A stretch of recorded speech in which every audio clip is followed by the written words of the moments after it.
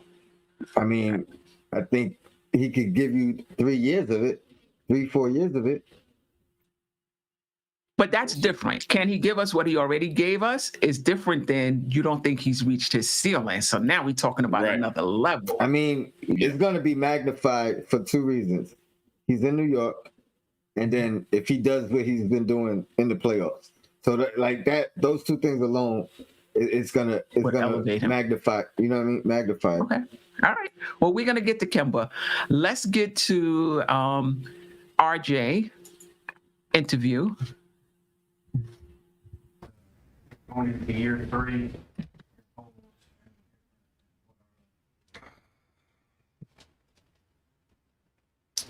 My goals are always the same, to always just keep improving, just like last year, just improve on my weaknesses so that I could, help out the team and put us in positions to win. What do you think of the offseason additions?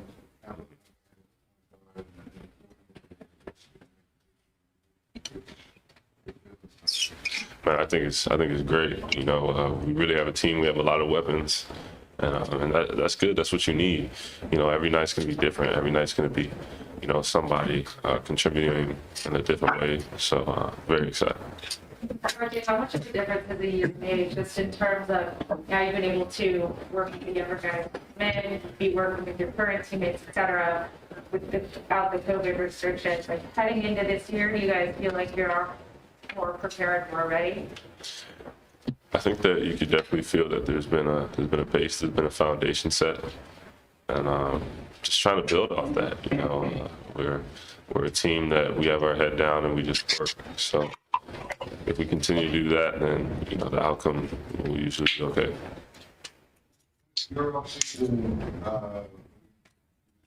some of the offseason, but what are some of the things you're working on? Really just working on my shooting, just working on, threes and certain shots that I need to be able to hit. So yeah, just being able to kind of recreate what I did last year and add on to that. Does this feel different to you? The expectations are higher than they were maybe past year? Not really. You don't think about that. You just, that doesn't really matter every year. You're not the same. I feel like I've gotten better, the team's gotten better. So no matter what anyone thinks, we just, work together. With the COVID restrictions and stuff, were you able to go back to Canada at all? Yeah, I went back. When I played Team Canada, we actually played in Canada. So I was able to get there, and I just went straight to Toronto. So it's cool. How was that experience? I know you guys didn't qualify. What did you get out of it? Nurse, what was that? I mean, it was fun. It's always great to kind of just go and represent your country, with guys that, really come from the same places. You can relate to that, and just competing and putting that Canada across your chest. It's a great feeling. This year or moving forward? I think I strive for that every year, of course. That's the type of player I want to be. So every year, it's always going to be a goal of mine. Feel like Kemba coming in, Fournier coming in. How do you feel like those 2 guys affects? I actually saw something on Twitter. It was like RJ Barrett going into the lane this year, and it was like somebody in like a field, and they were just, by themselves, wide open, which is basically, how I think it's going to be. I think it's going to be attention on other people. All of us can really play, so everyone's going to get their opportunity. Is there a message from Tom about, going into the season that was maybe different from last year? It was kind of the same thing. Like last year, he told us that we were at a certain place, and we had to do all the little things, all the details to get better, to get to a place that we want to be. And that's kind of the same message, this year. We didn't do what we wanted to do last year. We didn't, achieve the ultimate goal. So there's always room for improvement. Looking back at that Atlanta series, have you moved the film a lot? What did you see there? For sure. I think, they played better than us. They made shots. And that's what it is. That's what it's about in this league. They were able to make plays for each other and just make shots and beat us. Two more guys. Yeah. Last year, we all talked a lot about Reggie Bullock. Defensively, was picking up for the points. Top scorer, a lot of 90s. You guys as a team, obviously, bigger defensive. With him now in Dallas, you know anything about impact your role?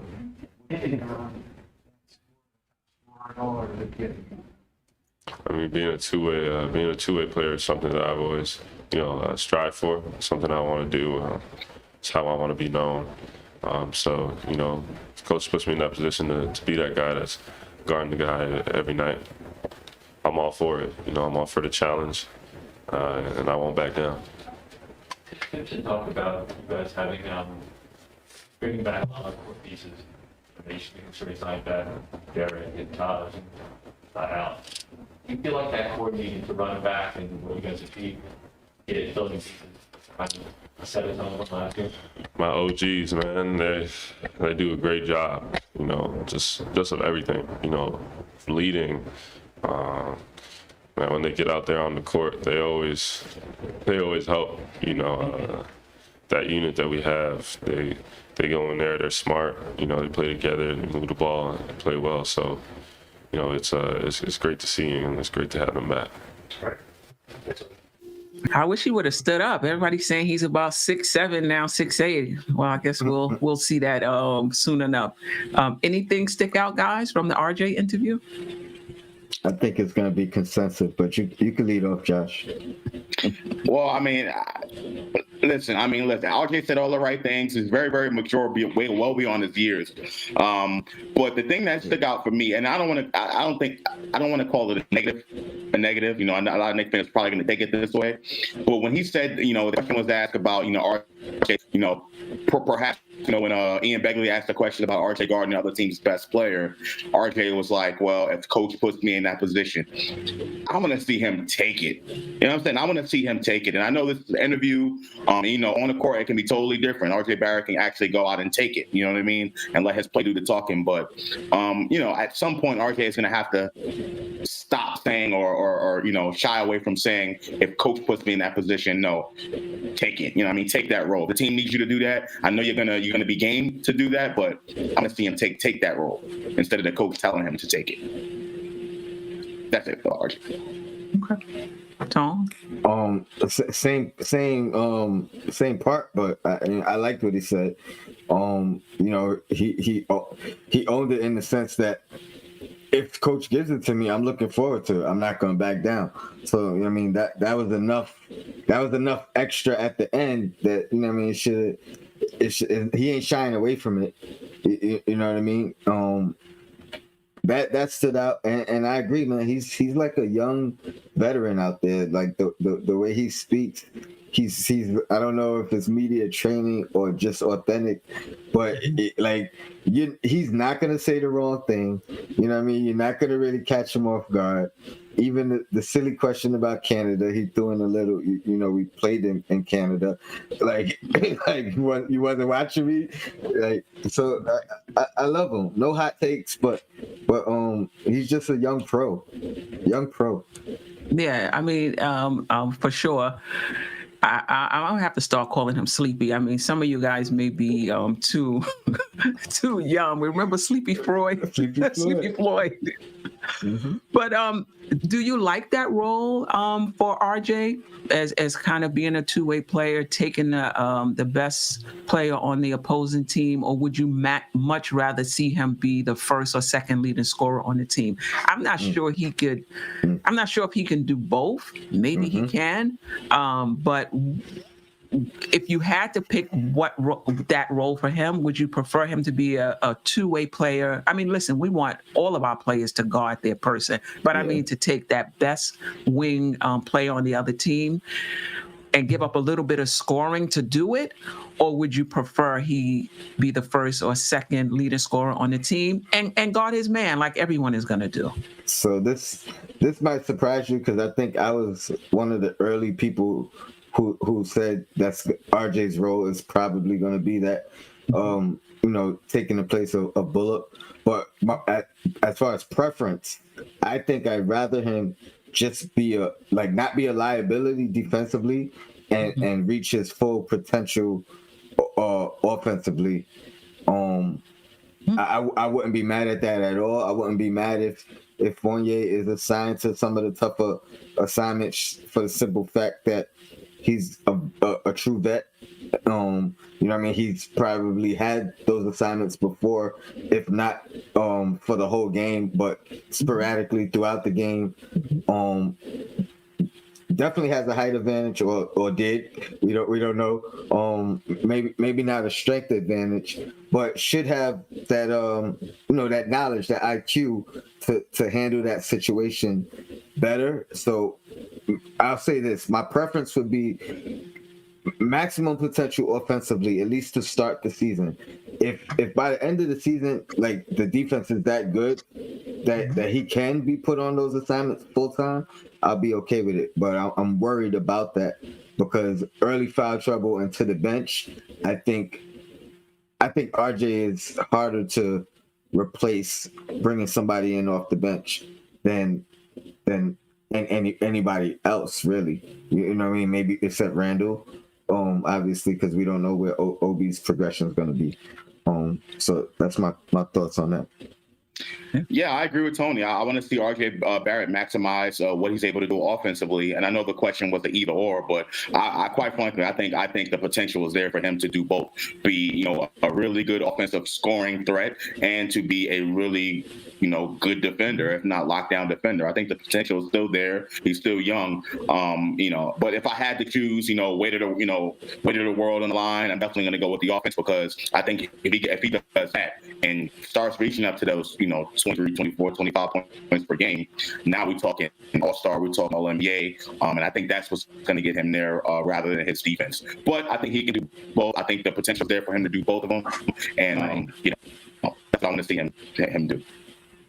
Yeah, I think I feel a little different for this season only. I think ultimately, Fournier already have the Fournier. I think ultimately I do want to see him reach his offensive potential, all NBA, all star, whatever his ceiling is. I definitely want him to reach it.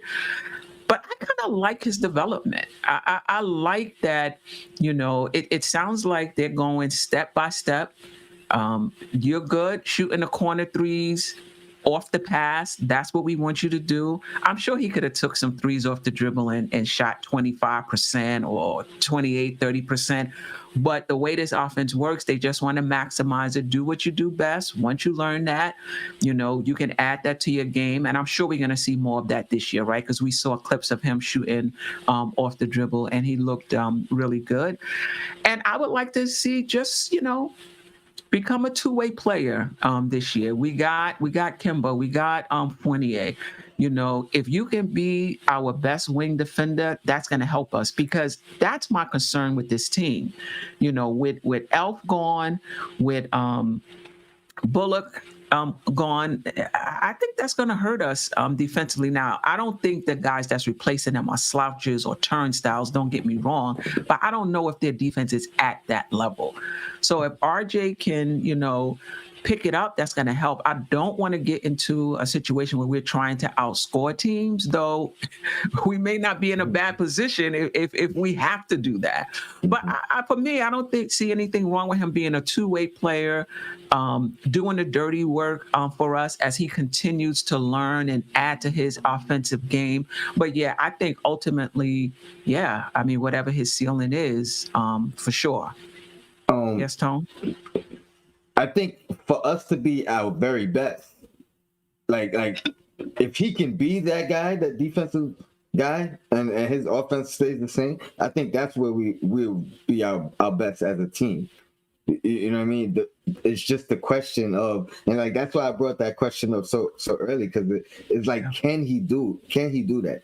Can he really guard LeBron all game long? You know what I mean? And when I say that, I don't mean not stop. LeBron. I don't mean stop him. I don't mean stop him. I'm saying guard him. Like, so now you make the shots difficult. Don't get in foul trouble. Like those are the things that I mean. I'm not. He doesn't necessarily have to be a defensive stopper, but be a good defender enough to where you take your hat off to the guy if he made the shot, because you was there every step of the way. Nothing came easy. But and I agree with Josh in the sense that I think he has the potential to do that. Right. But it's going to be difficult early, and I'm really worried about foul trouble, because, like, you know what I mean, like he's just the least replaceable as far as like bringing somebody in off the bench and duplicating with his strength, with his size, switchability. Like I don't know if we have somebody else that can step up and play that role. You know what I mean? Knox would have to like really become Knox would have to become defensive. Well, who's playing behind him? I think whoever's playing behind him would be that guy if he was to get in foul trouble. Yeah, but you don't want Burks guarding the best guy. No. They would have to switch it at that point. You know what I mean? Right. But this is what I will say. Would you guys be okay if, because there's a difference between having a higher scoring average and, like some people see that as development. He scored 17 last year. This year he has to be 20, get 20. That's how we'll know he's developed.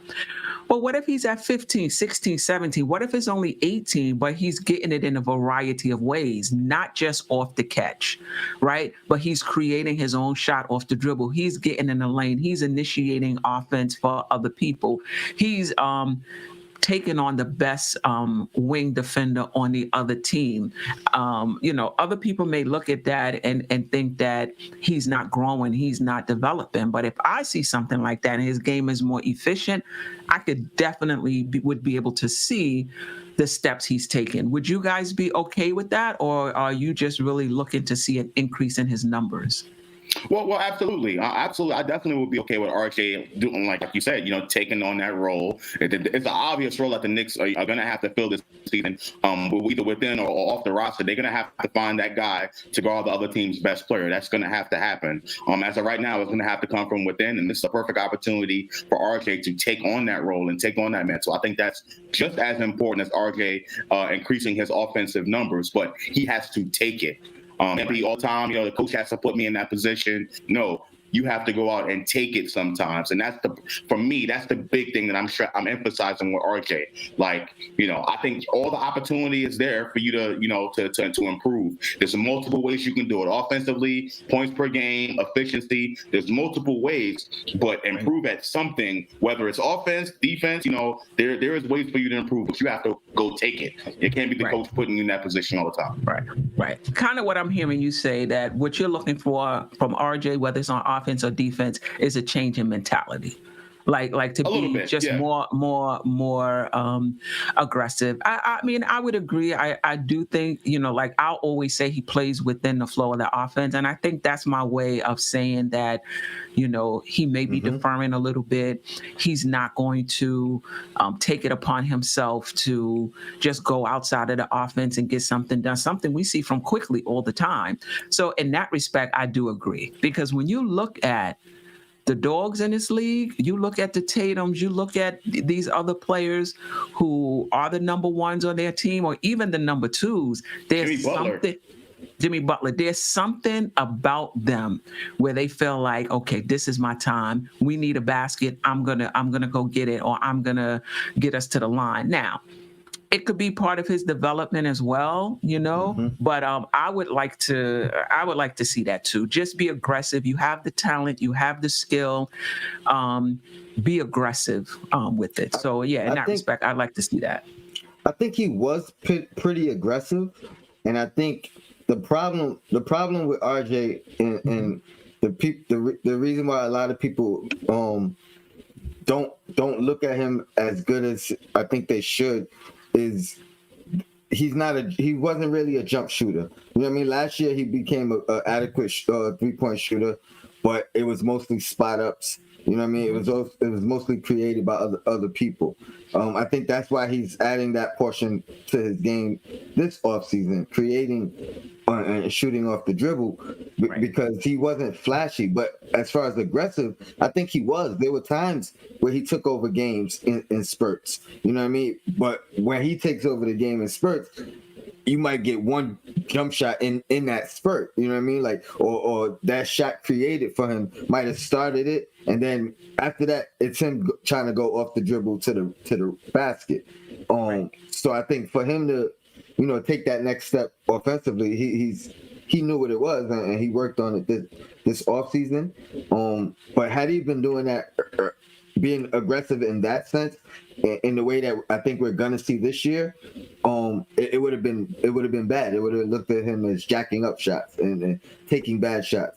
I think he's doing it the right way as far as like giving it, learning what I got to work on it in the off season, bring it in, and then next year it was probably gonna be a different aspect of his game. Yeah, that's a good point. And shout out to Legacy Trading in the chat. He's still young. Too much pressure is being put on him. I don't know about pressure, but I'm okay with the stepwise development. Like I'm okay with letting Kemba and Fournier and Randle carry the load, and him just kind of do his part and come along. And when it's time for him to pop, to really pop. But I'm okay with him taking a big leap as well, you know? So I kind of like the way he's developing, and I just kind of want him to continue on that trajectory. A lot of young players who come into the league don't really have that luxury, right, of having a Randle, having a Kemba, having a Rose, where they can kind of grow into their game piece by piece, you know? And I'm not sure what's better, that or coming in and you being the number one guy and having to develop that way. Too much pressure. What? Oh man, I'm not gonna go there. Go ahead, Franklin, you got it. If anything, I think pressure's been relieved from him. You know, each year. Yeah. I mean, he was our second best player last year. I mean, you can argue either him or Rose, but I think it was by default. You know, I just think we just didn't have other players other than him. You know, and I think there was a lot of pressure on him from us. Josh, that, you know, he was our second best player and he needed to be more consistent, which is something which is hard for most second year players. So we'll see. It's a toss up here between Kemba and D Rose. Let's go to Kemba. Let's see what he had to say.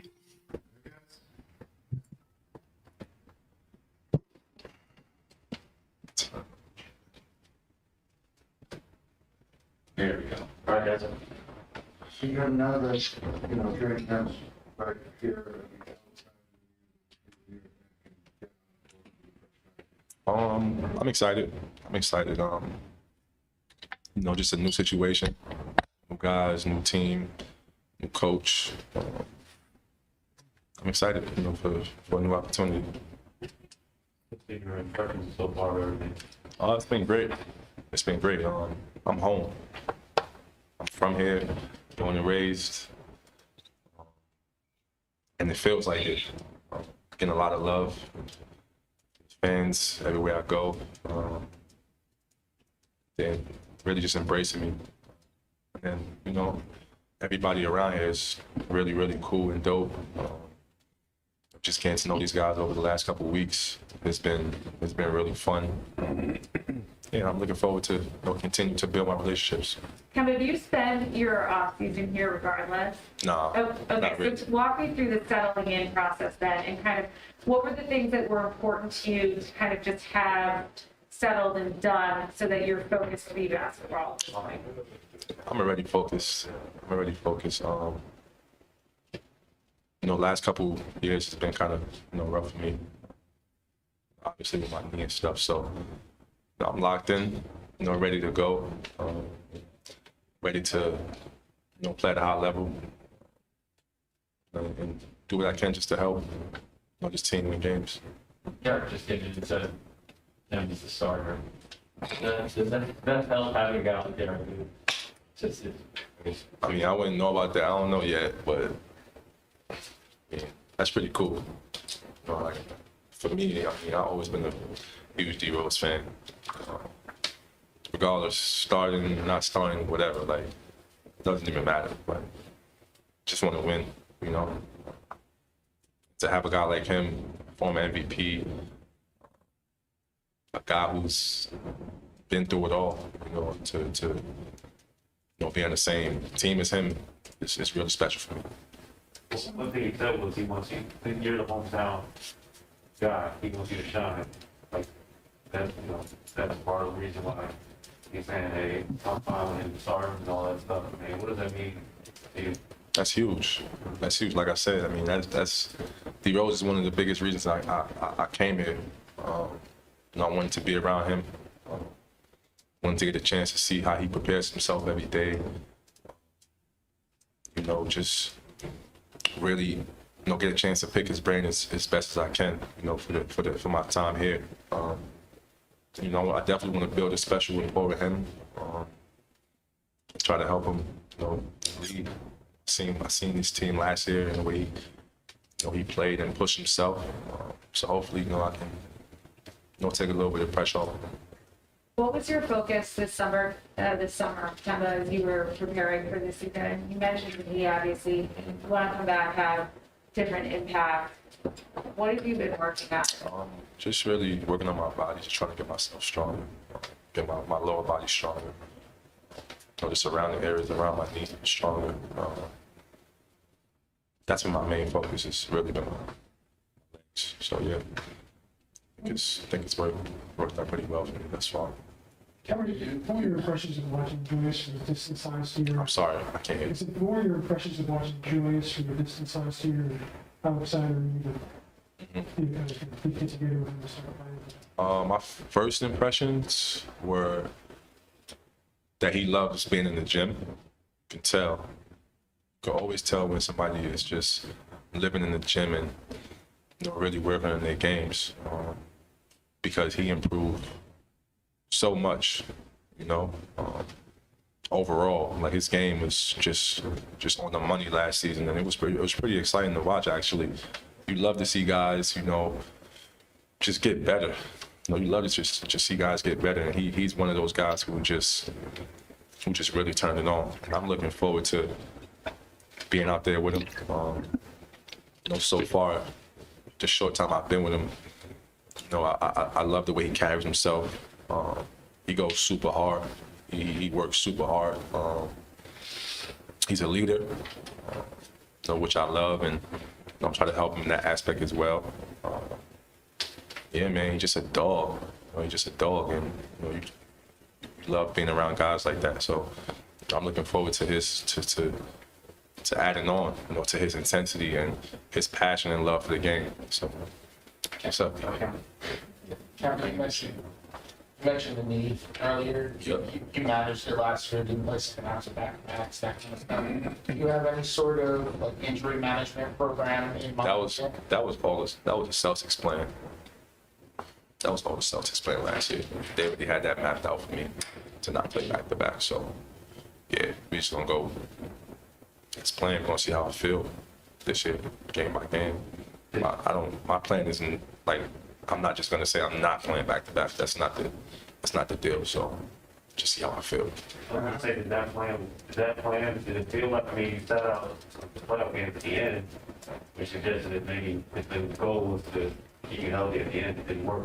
It worked. It worked. That was a separate injury. Okay. Yeah, that wasn't. So the back did help your knee. It helped me a lot, though. Yeah. That was just a whole another separate injury during the playoffs. Yeah. Kevin, you talked about it so far, you had a couple of, with the team, you've been shooting with voluntary scrimmages. Great, yeah. Been feeling really good. I've been here for the last 3 weeks. Really just working, getting myself feeling as good as I can. Yeah, I mean, I feel really good right now. I want to continue to feel good, and I'm gonna try to keep doing everything I can in my power to continue to feel good. We'll take some more guys through. Kevin, can you tell us about Evan and what you think he's going to bring to this? Ev is I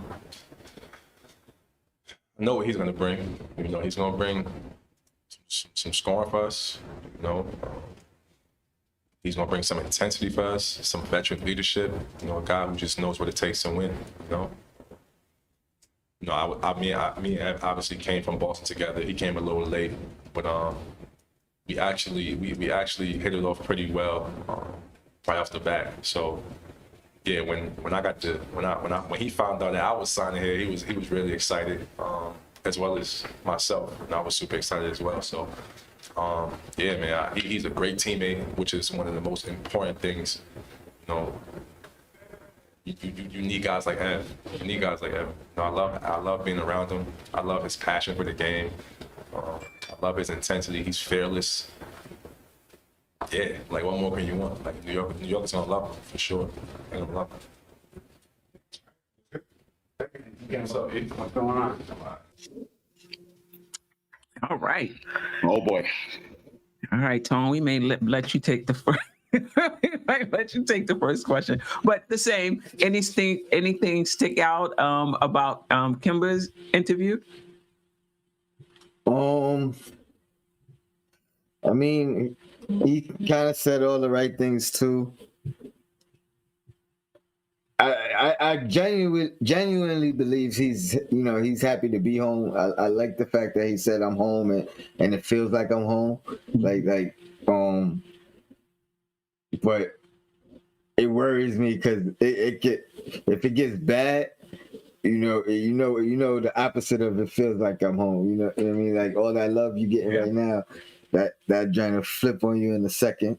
I do love the fact that Rose was happy he came along and he was happy to play with Rose. So I think as far as like managing and recovering, and even if he's not the same Kemba, right, and he has to make that adjustment of how to adapt to the new Kemba that he's going to be throughout his career, who better to learn from than Derrick Rose of how to maintain and recover after these injuries. So I mean, I love that. I think they're gonna be very close and help each other, and I like the fact that he's taking responsibility as far as like, I want to take some of that leadership role, and help Julius with that.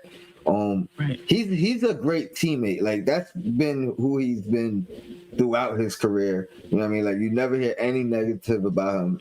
Always like get sportsmanship honors and things of that nature. So the fit, the chemistry wise and culturally wise, it's perfect. Okay, Josh. So yeah, I want to talk about the Derrick Rose thing. It surprises me that a veteran like Kemba Walker, at this point in his career, is looking to learn from someone like Derrick Rose. And I'm not saying that's a bad thing. That just goes to show you how respected Derrick Rose is, not just in the Knicks locker room, but around the NBA. And when you talk about Kemba Walker and his sportsmanship and a good teammate that he is, he's probably have the most likable backcourt in the NBA right now, with all of that So that's the first thing that stuck out to me. And the second thing that stuck out to me from his interview was when he mentioned the back-to-backs in Boston. He said that it was all Boston's plan and he didn't have anything to do with it, which I don't think is necessarily true. But it worked. He said that it worked, that it helped him out. So if Kemba Walker is off to, some injury concerns, if he has those slow starts because of injury, that might be something the Knicks can employ. And I know a lot of fans might not like that, but if it means having him ready for the playoffs and not having him play back-to-backs, I think that's something the Knicks can actually use to help him out and keep him on the floor. Yeah, that was actually one of the questions. They're gonna take it game by game. They're gonna go based on how he feels. But given the competitive nature of many basketball players, given how Tibbs wants to win every quarter, do you think it's best to have a plan in place to kind of save them from themselves, to save Kemba and Tibbs from themselves? Or do you think it's a good idea to just play it by ear? I'm gonna say this. I think they are the backup plans for each other, Kemba Walker and Derrick Rose. You know what I mean? Like I think that's what it's gonna boil down to. You know what I mean? Like, because Tibbs is gonna. He trusts Rose. He has no problem giving him 34 minutes, 35 minutes at his age still to this day. You know what I mean? And I wouldn't be surprised if he likened Kemba the same way. So the fact that they both are there, I'm hoping that even split will be the best curation for both of them.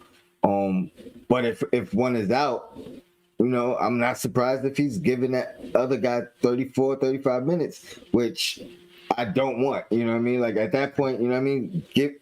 Let's see what Quickly has been working on. You know what I mean? The offseason. Give Burke something again. We've seen it work.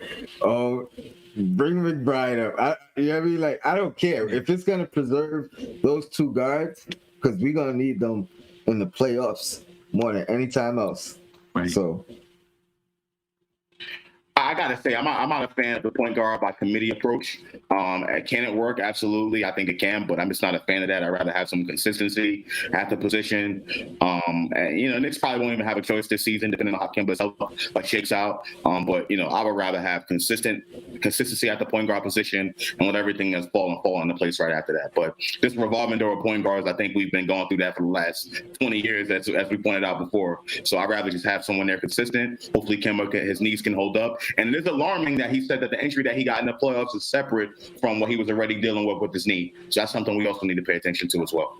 Nah, I don't think that's alarming because that's actually the opposite of alarming.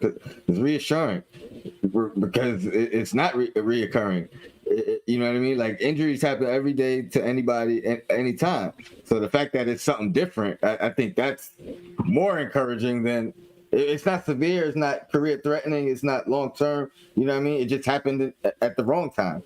But I think the fact that he's saying, no, that wasn't the same injury, I think that's reassuring to me. I got you, Tom. Okay. Well, let me ask this question. Do you think him saying that he spent a lot of time working on the surrounding areas of his knee, do you think that's a confirmation that he probably does have chronic knee issues? Because now listen, we this is what we hear, this is what we read in the paper, but the Knicks organization never said anything about that. Kemba never said anything like that. Do you think him saying he wants to strengthen the areas around the knee is a confirmation of that, or not really? The only reason I'm gonna say not really is because when you're injured somewhere, then you're overcompensating somewhere around that injury when you're not. You know what I mean? So if your knee is bad, you're probably gonna be hurting another part of the surrounding area of your knee while you're recovering because you're overcompensating because you're not using your knee in its proper form. So I think maybe that's like a prevention thing. You know what I mean? So, I mean, you could look at it either way, but, I'm going to try to take the positive out of it. Right. It's definitely alarming for me. No question. It's definitely alarming. Yeah, I mean, Can I just ask this? What if you absolutely. said I've been working on strengthening my knee? Would that be more or less alarming? You know what I mean? Like, That'd be less alarming for me. okay. I mean, having dealt with chronic knee issues myself, that was one of the things that, and this was when I was younger, in college, really. That's one of the things that doctors said to me, that, the cartilage in your knee has been damaged, is not going to grow back. You can continue to play, but you're going to have to strengthen the areas around your knee to take the pressure off of your knee. So when I heard him say that, I thought, maybe that's a confirmation that it is chronic knee issue, because he definitely didn't come in like there's nothing wrong with my knee. My knee is 100%. It was more like, well, they had a plan for it last year and it worked. This year we're going to go with a different plan. We're going to do it per se. I mean, we're going to do it per game, depending on how I feel, and I'm okay with that. I know Josh, doesn't want a revolving point guard rotation, but I don't know if that's revolving. I mean, I think like you would have maybe a point guard play 34, 36 minutes, and then the backup would play like 18, minutes or so. I think it's kind of similar in that the first point guard is probably going to get like 24 to 26 minutes. And then the second one will probably get like 20 to 22. I'm okay with that, because I don't think there's much of a drop off in terms of them running the team, in terms of them being able to hit open shots, in terms of them playmaking.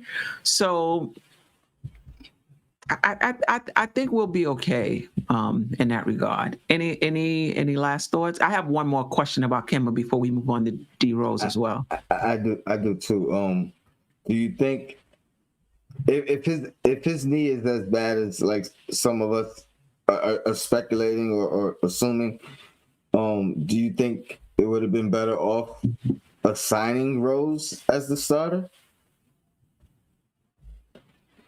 Well, we don't know who's going to be the starting point guard yet, and I don't think it's speculation. I think it's actually true. He mentioned it himself. I think Kemba Walker at this point in his career with the knee injuries, I think he still is. He's a better point guard than Derrick Rose right now, even with the injuries and the injury concerns and everything like that. But I guess if you want to look at it that way, if you're really concerned about Kemba Walker's injuries, then yeah, you throw Derrick Rose in as a starter. But then what happens to the bench? So you also have to look at that angle as well. Yeah, and we'll talk about this more when on the D Rose interview. But Kemba said that he doesn't care if he starts or he comes off the bench. He just wants to be on the team with somebody like Rose, former MVP, who's been through it all. Blase, blase, blase. Do you think he meant that?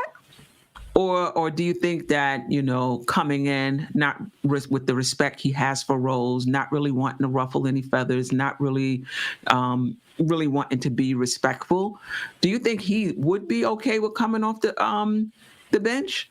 Or, again, just something that you say to keep tension and potential tension and conflict down?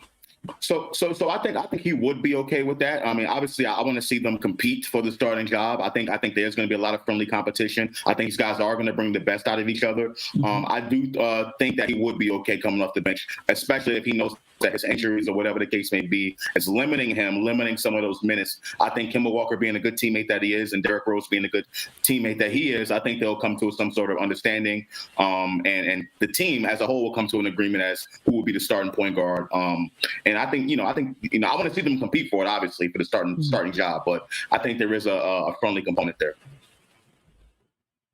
I think he would do whatever the coach wants or whatever's best for the team, whatever the cliche is. But I think he's genuine about it. Okay. I just think that's who he is. And do you think that makes him, or Rose for that matter, who said the same thing, less competitive, taking that attitude? That's a good question. For Rose, I mean, I'll say it like this: Rose been there, done that, right? Been MVP, been best guy on a championship contender. I think he's willing to, you know what I mean, pass like let somebody else get they moment. And then Kemba, you talk about Derrick Rose, you talk about the youngest MVP, you talk about, you know what I mean? So it's I think it's so much of a mutual respect. You know, Kemba's in his hometown. I think it's so much of a mutual respect thing that even if the competition is at full effect, they're gonna show that on the court.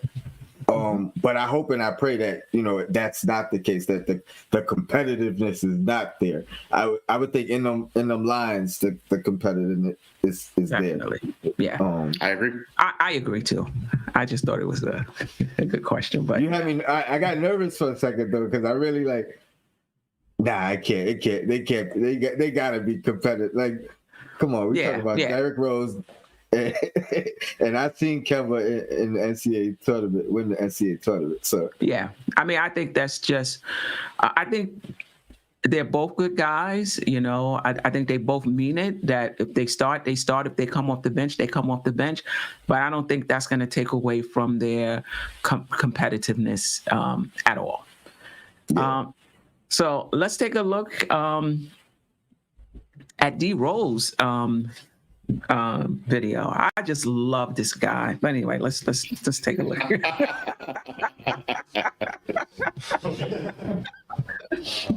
I probably resigned here. Can you talk about that decision to come back and what created you like for it?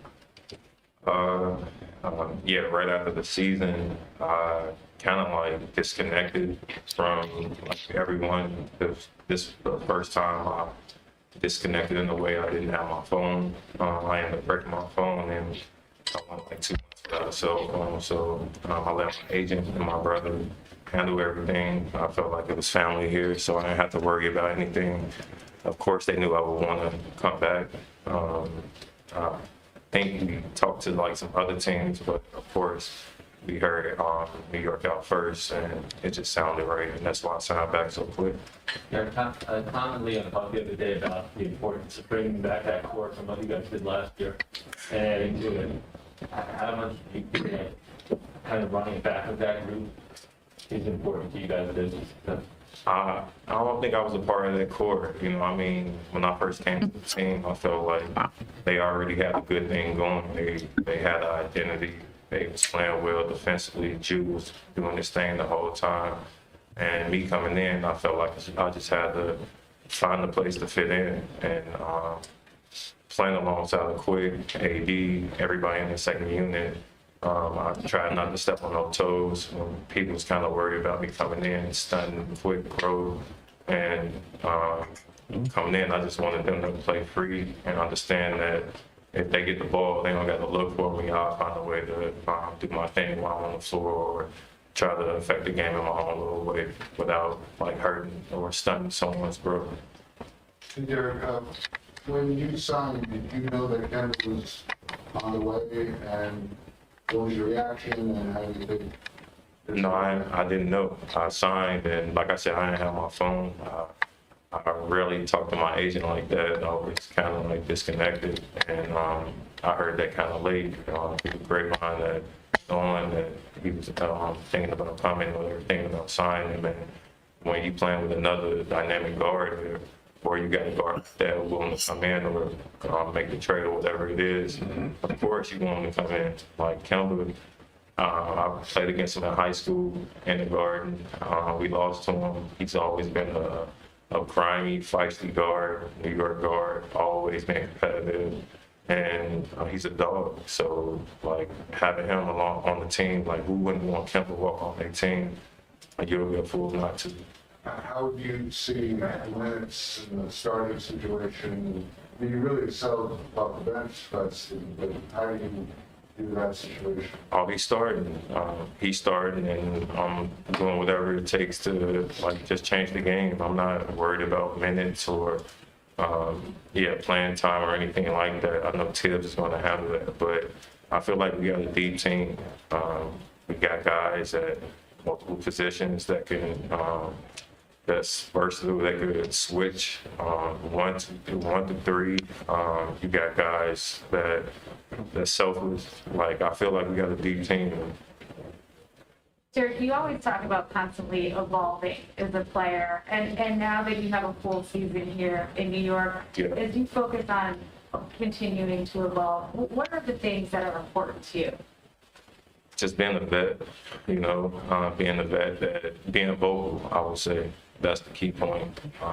Making sure that I'm steady talking, growing as a leader on the team, being an OG, being honest with everyone that's on the team. So that's building a relationship with everybody from the rooks all the way up to even Taj, just making sure that I have a personal relationship with them so that I can be honest whenever I do approach them about certain things on the floor or whatever I see. And you talked a lot about last year kind of wanting to come back here and do things right. You guys established that very well throughout last season. So now, what's the next step? What do you kind of want to build on here? I mean, we have goals, but at the same time, I don't want to say them. I don't want to jinxes or anything like that. But I feel like we got to keep growing as a team. Defensively, we were great last year. Now that we have, I feel like a more solid team. Now you got guys coming in, and you got Ev, you got Kemba, you got the young guys that's coming in. You got RJ, Julius that still want to prove what they can do. RJ is going to make a huge leap. It's about pushing each other, being competitive in practice, making sure that we get the most out of every day, and pushing each other. It's nothing like when everybody's pushing each other and everybody got one common goal. So it's staying on track and just knowing that we have to be better than last year. Derrick, what about you personally? Because, we all know the injuries that you persevered through. Yeah. You actually, I guess, were on a couple lower contracts, better than contracts earlier in your career. Yeah. And now you play extremely well for the Knicks. We're doing the playoffs, and you're rewarded with that longer-term deal. What does that mean for you, if anything? I mean, it's huge, but at the same time, I'm just being appreciative. That's why I said I wanted to disconnect. It was just perfect timing. My girl ended up washing my cell phone. We were in Joshua Tree. I don't know if she did it on purpose or not, but my phone was broke, and I kind of got some clarity through that, where being disconnected, being with the family, you spend so much time with your teammates that your family kind of comes second. And I wanted to reverse that. This was the first time I gave my family like my undivided attention like that. So I felt like it was worth it. I got a lot out of it, and I feel like my family felt like they felt my presence more than anything. So it was great. I don't go for 2 months. Yeah, I mean, I had like my laptops and all that, but I didn't not to have my phone. I mean, my family and everybody, they wanted to get in touch with me. They could hit my wife or hit my guy Art that's with me, but I just wanted to like get away or find a way to be in the mix, but be disconnected, being in New York. With Kemba and him starting, was that ever a conversation with you as they signed you, or how did that all play out? Like, hey, this is going to be your role moving forward, and Kemba's going to be starting. I mean, I just feel like now, I mean, I'm on year 14, bro. Just like I said, I'm appreciative to be here. He's a starter. Like coming in, he has a lot to prove being in New York. Like you have to get him that stage. You know what I'm saying? Like being a kid that's from here, and you have to give him the opportunity. It's not nothing that we're like fighting for a spot. My job is to fill in whenever he don't feel it or whatever the case may be. But I just have to stay ready. It's nothing like we're competing for anything. No, like I'm cool with backing Kemba up. I think you said that you didn't consider yourself a part of that core that built last year, but you did have a lot on your shoulders by the postseason. Do you think the addition of Kemba and Fournier will take some of that off and really help you and Julius and RJ? I think so. If anything, I think it's going to help the first group play more fluid, where I feel like Tibbs want the ball to hop around a lot more. Julius, he's been doing a great job with looking at film and trying to get better by looking at that film. And I think that we're going to have a solid run. And I think everybody's mature, everybody is together. And like I said, as long as we're being honest and putting in the work, I think we can overcome anything that's in our way.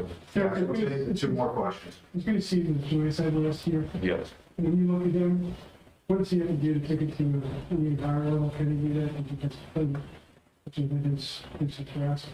Of course, I feel like any player can do it, but Jude, he actually is a worker, so I feel like he could do it. It's about, I mean, everybody look at his playoffs and say whatever, but almost every player had the moments in the playoffs. His was just on the biggest stage. You look at MJ, you could say that about MJ not beating Detroit. You know what I mean? Like, he should have passed the ball. No, he had to find out his own way. So every player got their own road to get to wherever they want to go. It's up to us to tell them be detailed about certain things, where if they're double teaming or if they're sending them to certain spots on the floor, it's up to us to give him that advice on the floor so that he's able to change his game during the game instead of going through the game and looking at the film and you already let the game go by. So it's adjusting while you're in the game. Derrick, you guys bench unit last year had a lot of success, or a lot of different types of lineups had a lot of success. What do you feel like you guys did well as a group that you can bring into this year? Like I said, for one, I think our staple is defense. Now that I feel like we got better on the offensive side of the ball. It's about adding it's the little things. Like last year, we only shot 33s. This year, now we have 3-point shooters. We have to get up to 37 to 40 attempts. Like little things like that. Last year, we took the right, not saying that we got to force threes, but take the right threes and don't pass up any good looks and push the ball. I felt like last year we didn't push the plate on. We didn't push the ball the way that we needed to get easy buckets or get easy looks for Julius to get downhill or to get RJ going downhill to open up the floor for everybody.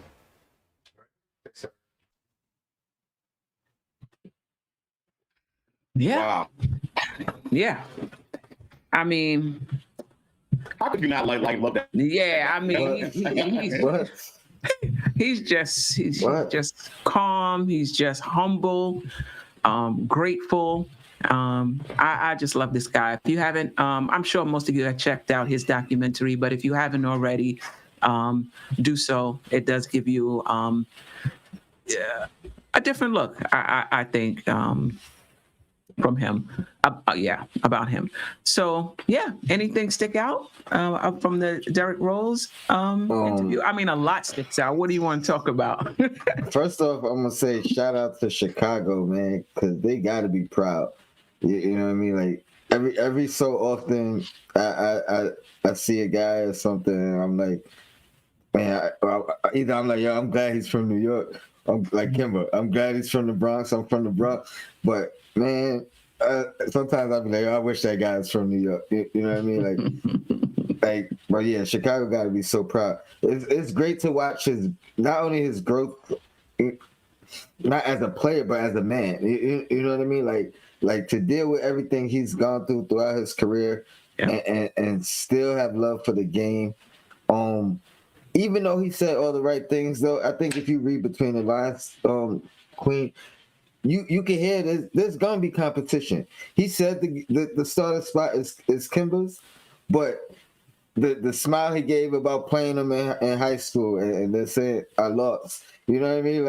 Like little things throughout there. If you just pick up on it, it's gonna be competition, but more than anything, you could tell he just wants to win, and that's the most beautiful thing about it. Like no egos, you know what I mean? Everybody has a role, and to have been that close in Chicago and be the top guy, but to just be able to adapt into, you know what I mean? Like he's talking like he's the bottom of the bench, middle of the pack guy, and like how humble is that, man? Right. I agree, man. I love that guy too. Yeah. Yeah. Yeah, I mean, I agree with everything Tone said. Just so humble, so chill. I like the fact that he, got rid of his cell phone for 2 months. How many people can do that nowadays, right? Got rid of his phone and went to California to hang out and chill. I mean, something about that that's just great to me. But I do want to highlight the fact that he mentioned RJ taking the big leap. Right. So when people say that we're putting too much expectations on RJ and we're putting too much pressure on him, his teammates are doing that. His teammates see the same thing that we see. Right. So it's not necessarily the fans putting too much pressure on him. It's, what, his teammates expect of him and what they think is going to happen. So that's one thing I want to talk about in regards to that.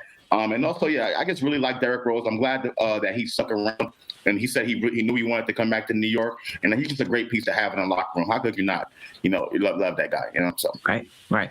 And even though both, Rose, I don't care if I start or come off the bench. Well, he basically said, Kemba's gonna start, and he has some perspective. Listen, I've been in the league for 14 years, and I'm good. He still has something to prove being back in his hometown. But do you think Tibbs feels that way? Like, do you think Tibbs has made his decision, or do you think for Tibbs this is an open competition? I always say, as a coach, as a former high school football coach myself, there has to be an open competition. You have to leave that open till you actually name your starter. I don't think it's healthy for the team to go out and name a starting point guard right now, especially with so many questions that need to be answered at that position.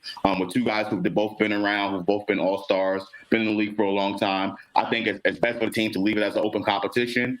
Try to deflect from the media questions as much as you can, and have an honest competition within the locker room, and may the best man win that way.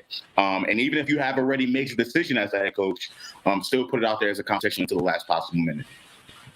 I agree. I agree with the last part of your statement, but I think the way I'm looking at it, you keep Rose off the bench, because if you now granted, Rose started the last 3 games in the playoffs, but I mean, if you put Rose in the starting lineup and Kemba on the bench, you got 10 guys that have to adjust. If you keep Rose on the bench, there's no adjustment. They're used to playing with him, and now you're talking about 4 guys that have the chemistry and really just Kemba adjusting, and I don't think that adjustment is that hard. You know what I mean? So just the chemistry. Sorry to cut you off. I want you to continue, but I totally agree with you. I'm saying if Tibbs already made up his mind, still leave it out as an open competition, just to have them guys battle it out and get the best out of each other until the last possible minute when you have to announce that and make that decision. Then you already you announce what you're already thinking in the first place. Don't say it. That's why I said I agree with the last thing you said. That's how you ended it. Like at the very least, make it seem like an open. You know what I mean? Open competition. I agree with that 100%. But just looking at it from like as a Knicks fan perspective, and the chemistry, and some will argue that bringing Rose into the starting lineup kind of messed the chemistry up all around. As a team, So that's why I say, if you does make the change, all 10 guys have to make an adjustment now. I'm forgetting about Fournier as well, but You know what I'm Yeah. saying? More people have to adjust. Right, more people do. But the difference, though, is they would be doing it at the start of the season, having gone through training camp, having gone through preseason. So I think it would be an adjustment, but less of an adjustment than you doing it in the third game of the playoffs. and I think it's going to be an adjustment for that starting unit anyway. I mean, you got 2 new starters coming in. Right. I think the second unit is pretty much intact, right? Except for Noel.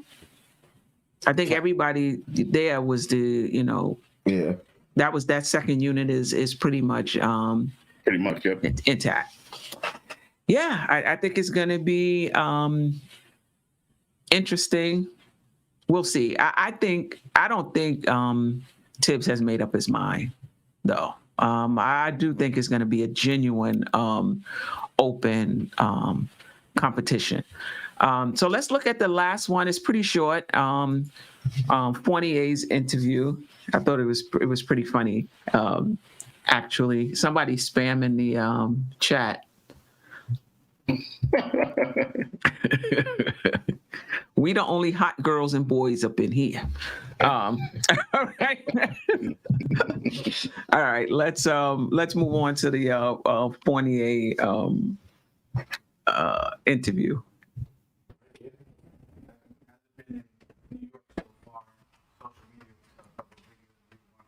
Subway, so one of the bands on the train. This hasn't been your experience. It's been great. I moved in at the beginning of the week. I found a barber, so everything is doing well. Thank you. New York is a city that I've always enjoyed spending time here, and to finally have my family, they landed on Tuesday. It's great. It's great. It's great. And what was the process for you like choosing the Knicks and actually choosing to come here? So I said that. It was a little bit special because free agency was during the Olympics, and I had to make a decision on the day of the quarterfinal, which obviously is not ideal. You try to focus as much as you can on just the game. It was a game against Italy, and so the day before, we talked with my agent about the possibilities, the options I had, and clearly the Knicks were a priority for me. And when I woke up, I had a few missed calls, and so I knew I had to, give my decision. And like I said, it was an easy decision, to be honest. Then I got on the phone with Leon, Scott, Tibbs, my agent, and yeah, we told them that we were excited to be a part of the Knicks. There have been high expectations around here for a long time for that. You were around the city a bit. You kind of feel that it's different here now in New York. I haven't really been around, to be honest. I spent just 2 or 3 weeks here, so I don't know. I don't know. What's your impression of you've been around town for 2 weeks? What's your initial impressions of Exactly what I thought of him from the outside. A guy that's intense, a guy that wants to win, that's very disciplined, that's very forward with his players, that let us know what we need to do. And it's been exactly that every day in practice. Evan, talking to any of your former teammates or coaches, one of the things that they always say about you is that you're just super intense, a competitor, such a hard worker. For Knicks fans who are getting to know you for the first time on their team, what is the thing that drives you? What is it that makes you so competitive? Well, I enjoy winning. I just think it's how I was brought up. I'm from a fighters family. Both of my parents were judo fighters. We fought the national team, and so I've always been around fighters my whole childhood. So I think it plays a huge part of who I am. I've witnessed a lot of hard workouts, hard practices, guys throwing up because they're tired.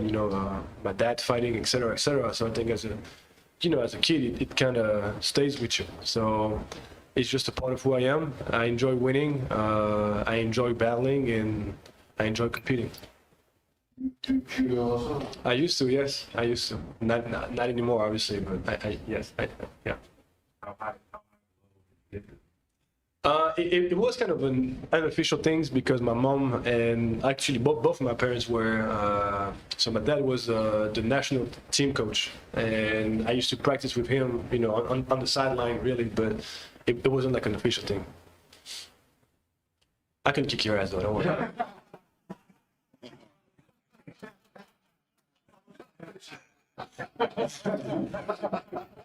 That's right. That's my job. That was cool. That was cool. That was cool. That's how you end the interview. Yeah, he dropped the mic. Anything stick out from Fournier's interview? Not too much, man. I mean, it was new information about him. His parents being judo, professional judo fighters or whatever the case. But I think that's cool. Maybe that's where he gets some of his toughness from. Because as much as people want to talk about him not being a defender, I don't think that's a weakness of his. I think. He's a guy who gives maximum effort on defense, all the time. And that's all you can ask from anybody, right? Yeah. I mean, go ahead, Josh. Well, I agree. I agree. I think we are losing a little bit defensively by adding him, and when we got rid of Reggie Bullock, I think we are losing a little bit defensively. So it's going to be interesting how the Knicks are going to perform on that side of the ball. And it's also cool to learn a little bit about Evan Fournier. But listen, we got to get Evan Fournier on MBK. Okay, Evan Fournier, if you're listening to this, we need you to come and sit with us and let's give you some questions. And come on MBK. Sim and the panel will love to have you. Just come rock with us for a little bit. We won't hurt you. I agree. Let's spam his Twitter. Yeah, I think you're right. I think Bullock is a better defensive player, but I think he's going to give us so much more offensively that the net differential will probably be in his favor, actually. And I think with all of these guys, it's really hard to guard players in the NBA one-on-one. It's really hard. You're definitely going to, with the screens and things of that sort, you're really going to need a team defense, which I think we have. Which I think we have. Another thing I like about Fournier is that, just like Kemba, he played for Clifford. And Clifford comes from that same tree that Tibbs comes from. So they already used to playing for a coach that's detail-oriented, that holds you accountable, that's a stickler, for the details and for playing defense. And I'm sure Tibbs spoke to Clifford about both of those guys and got some insight. Hey, I'm sorry. But you just made me think of just giving the Knicks organization even more props and more credit, because for guys that were necessarily new to the job and never been in these positions before, but they're working every connection and every angle and every all the networks, the relationships that they have from previous positions.